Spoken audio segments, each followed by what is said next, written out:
This is KMVT's Community Connection, brought to you by Star Corporation.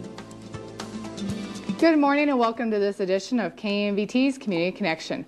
Have you ever been a target of a bully? May have been a bully at one time or another, or want to understand what bullying is such an issue in our culture. Here to discuss the Spring Bully Buster Clinic is Brian Higgins from Success Martial Arts. Brian, thank you for joining us here today. Thanks for having me. Always a pleasure.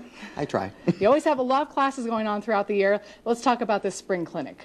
Sure, what do you want to know? Well, I would like to know who's it for. Well, we're targeting primarily school-age kids. The reason I usually do one every February is it seems like the month of March, we get spring fever, and kids get a little twitchy, and there's pecking order stuff that goes on. And then somebody winds up with a bloody nose, and mom gets a phone call at 2 o'clock on a Tuesday afternoon. And my thought is, if we can get a hold of those kids and give them some better ideas, then maybe we won't have so many of those phone calls. Okay, and so you typically see this behavior just in spring, or is it throughout the year usually? Kids are kids, and really what I think is aggressive behavior is the least sophisticated way to get your needs met. And so if that's the best idea a kid has, then that's how they're going to act.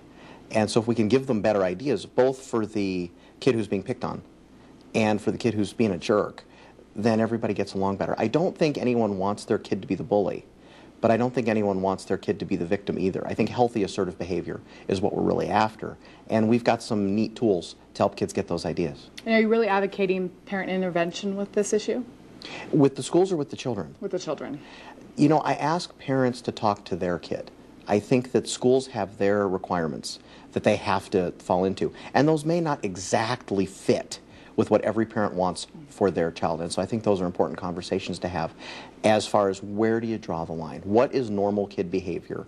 And what is, no, we're not going to tolerate that.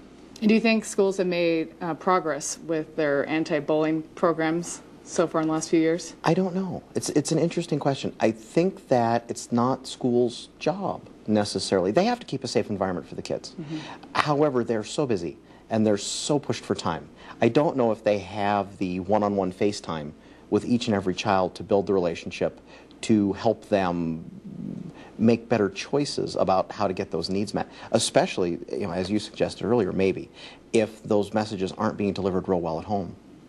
And are you hoping to give that one-on-one time to each of these students who comes to your clinic? That's what's nice about our environment at the martial arts school.